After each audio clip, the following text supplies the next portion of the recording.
بہت خوبصورت اللہ کی تلاش کے بارے میں ایک شعر ہے کہ میرا خام ہی یہ خیال ہے کہیں دور ہے وہ حجاب میں وہ ذات، میرا خام ہی یہ خیال ہے کہیں دور ہے وہ حجاب میں، وہ چھپا ہوا ہے یہیں کہیں میری ذات ہی کے حجاب میں، بس وہ ذات کردگار کہیں انسان کے وجود سے دور نہیں ہے، وہ اسی خلقت، اسی سرشت، اسی جسم، اسی وجود کے اندر باقی ہے۔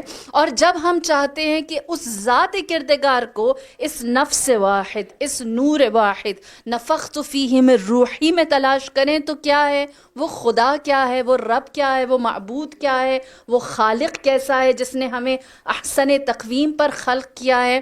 آپ سب جانتے ہیں خدا کی صفات، خدا کی ذات دو آئینہ ہے، دو رخ، دو جہات رکھتی ہے۔ وہ آئینے کیسے ہیں؟ ہم جب عقائد بھی پڑھتے ہیں تو ہم اس میں کہتے ہیں خدا کی کچھ صفات جلالیہ ہیں، کچھ جمالیہ ہیں۔ جو اللہ کی جلالی صفات ہیں وہ خدا کا ایک اور آئینہ ہے، جو جمالی صفات ہیں وہ خدا کا ایک اور رخ ہے۔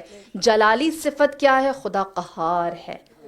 ہاں، عذاب ہمارے اوپر کون جہنم میں ڈالے گا؟ خدا کا قہر ہوگا، اس کا عذاب ہوگا، وہ وہاں پر انسان کی رسی کو پکڑے گا اور اس کے کیے ہوئے کا جواب سختی سے دے گا۔ خدا جبار ہے، ہاں، وہ استکبار، متکبر ہے، جو وہ چاہتا ہے اس کی حکمت ہو کر رہتی ہے، کوئی اسے تبدیل نہیں کر سکتا۔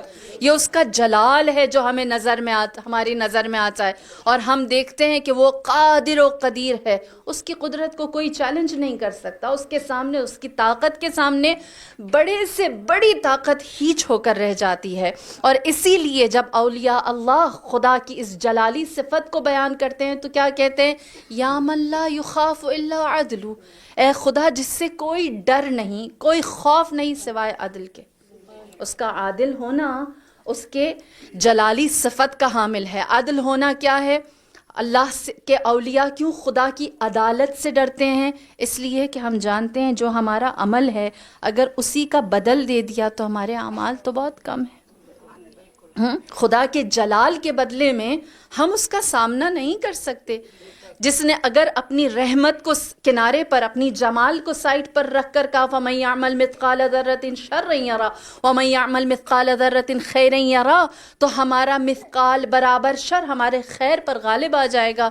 لہٰذا ہم خدا کے عدل سے خوف کھاتے ہیں کہ خدایا ہمارے ساتھ عدالت اگر کر لی، اگر ہمارے اعمال کا نیکی اور شر کا جواب دینا شروع کیا تو ہمارے اندر شر زیادہ ہے اور جو نیکی ہے وہ بہت تھوڑی سی ہے۔ لہٰذا عدل الہی کو ہم خدا کی جلالی صفت میں ڈالتے ہیں اور کہتے ہیں کہ انسان اس سے خوف کھاتا ہے۔ اور اللہ نے اپنی اس جلالی صفت کا مظہر انسانوں میں کس کو بنایا؟ مرد کو۔ جب مرد پیدا کیا تو اس کے ہاتھ میں قدرت دی، اس کو طاقت دی، اس کے ہاتھ میں اختیار دیا اور اس سے کہا الرجال قوامون، مرد ہیں جو لوگوں کے گھروں یا اپنے بود و باش کے قوام، اس کی قدرت رکھنے والے، اس کو اٹھانے والے، اس کا بندوبست کرنے والے ہیں۔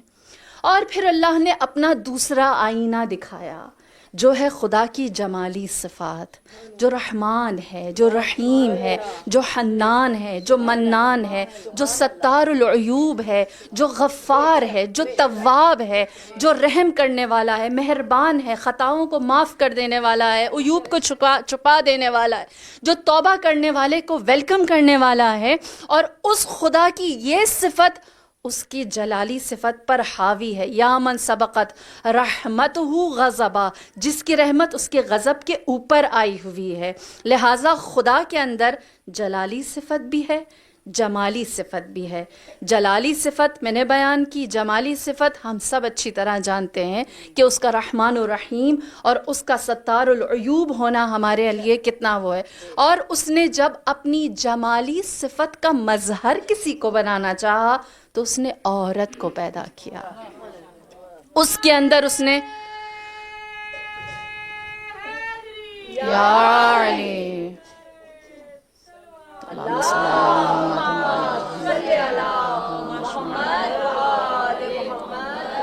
مرد کو جلالی صفات عطا کی اور عورت کو جمالی صفات عطا کی۔ اور جب عورت کو جمالی صفات عطا کی تو اس کو جمالی ذمہ داریاں بھی دیں جو ماں بننا ہے، جو مربی بننا ہے، جو انبیاء کا کام ہے، جو اس نے اپنے نبیوں کے ذریعے کروایا ہے۔ اب اگر یہاں تھوڑی دیر ٹھہر کر ہم اس حقیقت کو مان لیں، مرد قوام ہے اور عورت جو ہے وہ خدا کی جمالی صفات سے نزدیک ہے، وہ ماں ہے، وہ مہربان ہے، وہ تربیت کرنے والی ہے، وہ بہت ساری خطاؤں سے اولاد کے درگزر کر لیتی ہے، تو آپ خود مجھے بتائیے کہ جب ہم خدا کی درگاہ میں حاضر ہوتے ہیں، خدا کا جلال تقرب کا باعث بنتا ہے یا خدا کا جمال ہمیں اس کے زیادہ نزدیک لے جاتا ہے؟ جمال الہی۔